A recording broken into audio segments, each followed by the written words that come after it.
Bom dia, turma. Aula de Biologia e o tema de hoje é sucessão ecológica e desequilíbrios ambientais. Sucessão ecológica é o quê? Nada mais é do que a substituição gradual de uma comunidade por outra ao longo do tempo, até que atinja o equilíbrio desse ecossistema, ou seja, cada comunidade ao se instalar modifica o ambiente e acaba criando as condições favoráveis para que uma outra comunidade se instale, substituindo-a.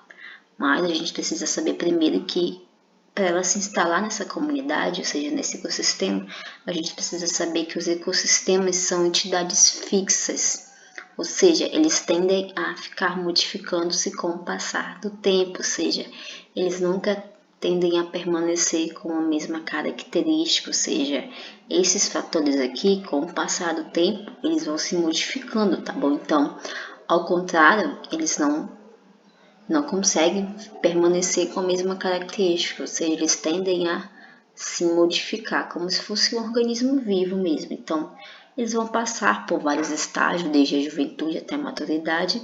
Então, a gente vai chamar de sucessão ecológica o processo pela qual vai ocorrer mudanças gradativas na constituição das comunidades que se sucedem no ecossistema, tá bom? Então, sucessão ecológica é a substituição gradual de uma comunidade por outra ao longo do tempo até que ele vai atingir esse equilíbrio. Então, para ele atingir esse equilíbrio, ele precisa necessariamente parar de ocorrer modificações, fazendo com que ele fique apenas com alguma característica. A gente tem aqui um ecossistema, tá bom? Lembrando que um ecossistema ele pode ser tanto uma folha até um tronco de uma árvore, ou até mesmo um conjunto vivo e não vivo que vai ocorrer em determinada área, tá bom? Então, sucessão ecológica é a substituição gradual de uma comunidade para outra. E os ecossistemas, eles tendem a sofrer mudanças, tá bom? Para que ocorra esse tipo de equilíbrio pela troca de uma comunidade e outra. Então, a gente tem aqui características estruturais de uma comunidade, ou seja, uma comunidade ela precisa necessariamente conter uma composição específica, ou seja, precisa existir espécies nele, precisa necessariamente obter uma abundância de espécies, ou seja, ela precisa ter espécies nas quais elas precisam se cruzar, e uma frequência relativa de espécies, que é a mesma situação que a abundância de espécies, tá bom? Precisa ocorrer uma fidelidade de espécie, ou seja, as espécies tendem a migrar ou não, e um período de espécie, ou seja, periodicidade, quer dizer que vai ocorrer um período entre cruzamento ou não. Estratificação e zonação, tá bom? Diversidade da comunidade e dinâmica de comunidade. Essa dinâmica de comunidade vai ocorrer gradualmente, ou seja, nos estágios de desenvolvimento de uma comunidade ao longo do tempo, desde que seus estágios iniciais até seu completo desenvolvimento, ou seja, eu preciso ter essa estrutura aqui para que ocorra o meu ecossistema, para que ele fique em constante mudança. Então, essa mudança a gente vai chamar de sucessão ecológica. Numa área resultante de queimadas, por exemplo, quando o abandono pode-se observar as etapas de sucessão ecológica. Então, inicialmente, vão surgir gramíneas rasteiras, recobrindo o solo nu, e posteriormente vão aparecer arbustos, e com isso o solo já não está muito mais aquecido e super iluminado, conservando-se melhor sua umidade. Então, com as modificações do solo, certas sementes não podiam mais germinar e agora podem. Então, esse é um exemplo específico de sucessão ecológica, onde eu tenho uma área que resultou uma queimada, consequentemente a gente pode observar um abandono. Então, vai estar acontecendo as etapas de sucessão ecológica. Primeiro depois que essa área aqui foi queimada, inicialmente vão surgir gramíneas, ou seja, vai ocorrer uma substituição de uma comunidade para outra. É a substituição primária. Ocorreu uma área de queimada, depois que essa área de queimada estava acontecendo, ocorreu o abandono. Depois, inicialmente, vai acontecer a substituição aqui de espécies. E quem vai surgir primeiro? As gramíneas rasteiras, ou seja, são aqueles matinhos pequenos. E com isso o solo já está muito mais aquecido, superiluminado, vai conservar melhor a sua umidade, então vai ocorrer a modificação desse solo. O solo já não vai ser mais o mesmo. E certamente que não podia germinar agora pode, ou seja, vai ocorrer a substituição gradual de uma espécie para outra. Então a gente tem aqui inicialmente quem iria surgir depois desse acontecimento. Então, tem tão pouco tempo que era um estéreo, ou seja, uma mata queimada, vai acontecer a sucessão ecológica, atingindo esse equilíbrio dinâmico. Então, quem vai aparecer primeiro? Primeiro, as espécies pioneiras, que são populações colonizadoras, por exemplo, cianobactérias e líquenes. Depois vai ocorrer seres ou séries, ou seja, é a comunidade intermediária, tá bom? Em si, são as espécies que já vão estar se encontrando ali, enquanto que a comunidade não vai se estabilizar. Todas as comunidades, exceto as pioneiras, são chamadas de seres ou séries, tá bom? Então vai ocorrer a comunidade clímax. O que é esse clímax? Ele é o estágio final da sucessão ecológica, ou seja, esse estágio final é o resultado da substituição de uma comunidade para outra.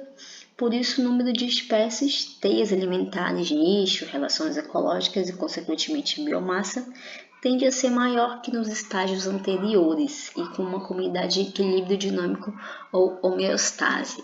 Temos outro exemplo aqui também de uma comunidade que vai estar sofrendo mudanças, vai estar acontecendo uma sucessão ecológica. A gente tem aqui um lago com uma variedade de diversidade de seres vivos. Esse lago está sofrendo por mudança, tá bom? Quer dizer, acontecendo o achatamento e a água está desaparecendo. Vejam que a comunidade que vive em ambientes marinhos está sumindo. Mas eu tenho uma variedade tanto de espécies que vivem em água, quanto espécies que vivem na terra, ou seja, houve uma substituição gradual, observem aqui, da diversidade de espécies aqui, ou seja, aconteceu uma sucessão ecológica, onde eu tenho árvores adaptadas ao meio aquático, eu tenho animais que também são adaptáveis ao meio aquático, e esse meio aquático está desaparecendo. Ou seja, está ocorrendo uma substituição gradual aqui. As árvores, consequentemente, foram substituídas por árvores apenas de ambientes terrestres, já não mais tanto aquáticos, e ocorreu a substituição gradual. Vejam que a gente já consegue observar animais que não tinham no ambiente aquático, ou seja, ocorreu a sucessão ecológica, tá bom? Então, a sucessão ecológica ela vai ocorrer de algumas maneiras, como a fase de alteração climática, tanto por falta de água, invernos mais longos, novo terreno e impacto industrial principalmente, que é um fator que a gente vai estar vendo aqui com relação aos desequilíbrios ambientais, ou seja, eu tenho fatores que vão acontecer, desequilíbrios ambientais. E esses desequilíbrios, eles podem ocorrer tanto de forma natural, tá bom? Com a alteração do clima, tanto por falta de água em invernos mais longos, eu encaixo sempre em alteração climática. Novo terreno já tem um impacto ocasionado pelo homem, e principalmente o impacto ocasionado também pelo homem na fase industrial, onde eu jogo uma indústria ali, consequentemente aquele ambiente, aquele ecossistema vai sofrer modificação advindo do impacto industrial. Então eu tenho desequilíbrios ambientais, a gente pode aqui imaginar a Terra. Vejam bem a Terra. A Terra é um gigantesco ser vivo, tá bom? Em si, ela contém uma grande diversidade de seres vivos e não vivos também. Ela tem um mecanismo próprio de controle e organização. Pensando sobre seus ecossistemas como órgão, se a gente for pensar dessa maneira, um deles adoece. E o equilíbrio todo vai estar ameaçado. Então, isso que vai estar acontecendo. Rios doentes, florestas desmatadas, desertos avançados, espécies sendo extinta, petróleo derramado sobre a água, veneno na agricultura, chuva ácida, agrotóxico, fumaça, tudo isso vai estar ocasionando esse desequilíbrio. Ou seja, se um ecossistema está doente, todo o ecossistema, toda a biomassa também vai estar doente, porque se eu estou fazendo um impacto, se eu estou ocasionando um impacto em uma determinada área aqui, por exemplo, aqui na Amazônia, todo o meu ecossistema, toda a minha área de biomassa também vai estar afetada, até porque um ecossistema necessita de outro, e assim por diante, tá bom? Então a gente tem aqui dois principais agentes, tá bom? Que é a poluição. Primeiro, a poluição é a situação que uma substância química ou agente físico causa desequilíbrios em um ambiente, tá bom? Ou seja, poluição é tudo aquilo que vai estar sendo ocasionado pelo poluente, ou seja, o poluente é a substância química ou agente físico que vai causar a poluição. Vejamos bem, eu tenho um rio e aquele rio se encontra poluído, correto? Então, quem foi o agente? O poluente. Que poluente é esse? Pode ser derramamento de óleo, derramamento de petróleo, ou seja, o poluente é o agente que vai causar a minha poluição, tá bom? Carro velho. O carro velho, ele é o poluente, tá bom? O que ele vai estar causando? Poluição atmosférica. Então, poluição atmosférica vai ocorrer quando existe a liberação de substâncias no ar. Por sua forma de quantidade, vai prejudicar a vida, tá bom? Eu também tenho aqui, principalmente na região norte, a questão da poluição hídrica, que é a contaminação de águas de rios, lagos, mares e oceanos e principalmente o lençol subterrâneo. E mesmo os poluentes que atingem o ar e a água chegam ao solo também. Eu vou ter a poluição térmica, ou seja, são as grandes temperaturas dentro dos rios e oceanos vão provocar esse choque térmico e matando os seres que vivem nela. Eu também tenho a poluição sonora, que é o conjunto de ruídos intensos e constantes que causam danos aos seres vivos e ao ambiente, principalmente para as pessoas que colocam um som bastante alto no final de semana. Isso a gente chama de poluição sonora. Carro fazendo barulho, vizinho com som bastante alto, tudo isso é poluição sonora. E eu também vou ter a poluição visual. O que é essa poluição visual? Ela é o conjunto de mensagens utilizadas que a gente tende a ficar um pouco mais prejudicado com relação à visão, ou seja, muita luminosidade, placas e símbolos. Sabe, aqui na Zona Leste, por exemplo, no Mutirão. A gente tem um conjunto de poluição visual, ou seja, é um conjunto de letreiros, tudo aquilo que me causa desconforto visual, tá bom? Então a gente tende a ocasionar essa informação no cérebro, tá bom? Esse registro vai fazer com que ocorra essa poluição visual toda, tá bom? Então, excesso de luminosidade, excesso de placas, excesso de painéis eletrônicos, tudo isso ocasiona a poluição visual. Então, a gente tem aqui o principal fator, que é o efeito estufa, tá bom? Então, boa parte dessa radiação solar que atinge a Terra, ela é refletida de volta para o espaço. Vejam bem, a gente tem os raios solares. Então, a gente tem essa camada que a gente vai chamar aqui, vai ser a minha atmosfera, tá bom? Então, ela bateu o raio solar aqui, aquele raio ruim, raios ultravioletas, voltam de novo para o espaço. Então, alguns gases da atmosfera, como o gás do efeito estufa, principalmente o metano, óxidos de nitrogênio, vapor de água, principalmente o gás de carbono, tá bom? Vai permitir que ocorra essa radiação, ou seja, vai permitir com que os meus raios entrem aqui na minha Terra, tá bom? Porque a atmosfera, ela vai ter camadas, e a principal camada dela é evitar com que esses raios, eles entrem dentro da Terra, e principalmente com que ocorra a chuva de meteoros, tá bom? A atmosfera ela evita, mas como a gente está constantemente jogando para o espaço, ou até mesmo para a minha atmosfera gases, esse gás vai fazer com que ocorra essa dificuldade da saída de calor, portanto ele vai apenas entrar. Então ele vai estar acontecendo a radiação que vai atravessar diretamente a atmosfera. Então essa radiação absorvida vai permitir que todas as direções de gases do efeito estufa que ocorra pelas chuvas, tá bom? Então, eu tenho uma redução da camada de ozônio. Como é que eu consigo reduzir a camada de ozônio? Uma das causas do desgaste da camada de ozônio é a reação do ozônio com os gases do clorofluorcarbono, ou seja, o CF6, usado principalmente em desodorantes sprays, em geladeiras e condicionantes de ar, na fabricação de geladeiras também. seja, o excesso dele vai estar ocasionando a redução da minha camada de ozônio, que é uma camada natural, que é uma camada que vai permitir com que a Terra não fique superaquecida. E a gente usufruindo, né, de ar-condicionado, principalmente de geladeira e de spray, para não ocorrer o mau cheiro, eu vou estar fazendo com que reduza a minha camada de ozônio, tá bom? Eu tenho aqui alguns problemas atmosfera, um deles é a inversão térmica, tá bom? No qual a gente pode dizer que a inversão térmica ela é dita como superaquecimento, tá bom? Então eu tenho aquele processo de o ar aquecido sobre o ar e ele esfria e desce, esse fluxo se dispersa pela poluição, ou seja, eu tenho a fase na qual eu tenho aqueles gases que vão estar subindo, e só que em vez deles subir, eles estão descendo constantemente, fazendo com que ocorra essa inversão térmica, principalmente no período de chuvas. Eu tenho uma chuva ácida, tá bom? A chuva ácida, ela cai vagarosamente, pode conter uma acidez 1000 vezes maior que a chuva de antigamente, tá bom?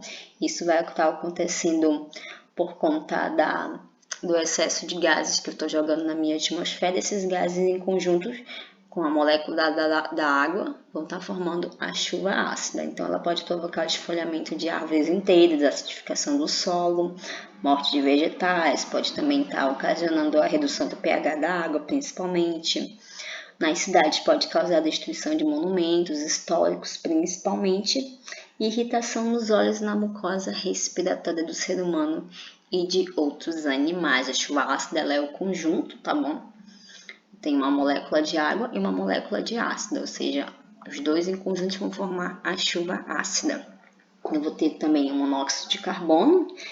Ele é formado quando há combustão incontrolada do carbono durante a queima de petróleo, ou seja, os carros jogam muito. Eu tenho particulados, que são generalmente partículas sólidas em suspensão na atmosfera, que alteram o ambiente. Exemplo, a sílica usada na fábrica de vidros. Também tenho a sílica na fabricação de telhas e pneus, assim por diante. Esses particulados geralmente são aqueles que a gente não consegue observar, mas em conjunto vão formar. Isso que a gente vai estar verificando que vão ser suspensos no ar, tá bom? Eu tenho a eutrofização, que vai ocorrer um aumento de concentração de nutrientes disponíveis dentro do ecossistema aquático, ou seja, quando aquele ecossistema está um pouco mais esverdeado, eu chamo de que o ambiente está bastante eutrofizado, tá bom?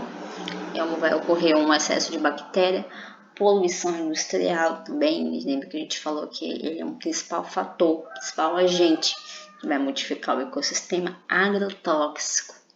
Os agrotóxicos, eles englobam herbicidas, inseticidas, tá bom? Fungicidas, ou seja, são produtos que são usados na agricultura para combater ervas daninhas, insetos e fungos. Mas por serem bastante conter bastante elemento químico que trazem tanto mal para a minha saúde, como vai trazer mal para o solo e para a água, eles apenas matam, sim, tá bom? Esses tipos de insetos, fungos e outros seres, tá bom? Mas eles contaminam principalmente nós, os seres vivos, quanto o solo e quanto a água, tá bom? Então, eu vou também ter metais pesados, que são aqueles elementos como chumbo, mercúrio, cobre, principalmente utilizado aí na mineração, tá bom? Então eles também prejudicam bastante os ecossistemas aquáticos. Eu também vou ter o caso do lixo, ou seja, esses resíduos, principalmente nos lixões. Desmatamento é outra causa que engloba todo, lembrando que se eu estiver fazendo mal para um ecossistema, todo o ecossistema fica doente. Depois desse desmatamento pode estar ocorrendo a extinção de espécies, até porque eu vou estar tirando um habitat de algum inseto, de algum animal, fazendo com que ocorra essa extinção. Superpopulação, bora lá. Se eu tenho uma superpopulação, quer dizer que meu ambiente está desequilibrado, não está acontecendo esse equilíbrio nesse ambiente, ou seja, eu posso ter uma população muito mais de fêmea do que de macho, ou eu posso ter uma população na qual não tem predador, principalmente o mosquito da dengue. O mosquito da dengue, a gente poderia combater ele sim com os sapos, mas a população mata constantemente a população de sapos porque não sabe o benefício que ele nos traz. E se eu tenho um desmatamento, se eu tenho uma superpopulação, principalmente a nossa, onde eu tenho uma cidade com muita gente, consequentemente essas pessoas não vão ter o que comer. Até porque se eu tenho uma grande população, eu não vou ter emprego. Se eu não tenho emprego, a pessoa vai passar fome. E eu tenho o efeito boomerang. Que efeito é esse? Eu digo assim que é um círculo no ar que retorna ao ponto de partida. Então, é o humano que polui e a população que vai ficar desequilibrada, tá bom? Esse efeito boomerang é como se a vida tentasse eliminar quem o agride. Fato conhecido como a gente pode observar assim, é o que está acontecendo agora.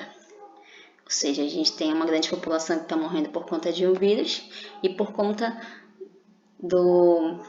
dessa demanda de pessoas que estão em casa, né, que até mês passado estava assim, as pessoas estão ficando em casa e a natureza está conseguindo sair de dentro das suas casas, ou seja, a população de insetos está conseguindo sobrevoar, a população de tartarugas já está conseguindo colocar seus ovos, enfim. É o efeito boomerang, quando a natureza tenta eliminar aquilo que está prejudicando.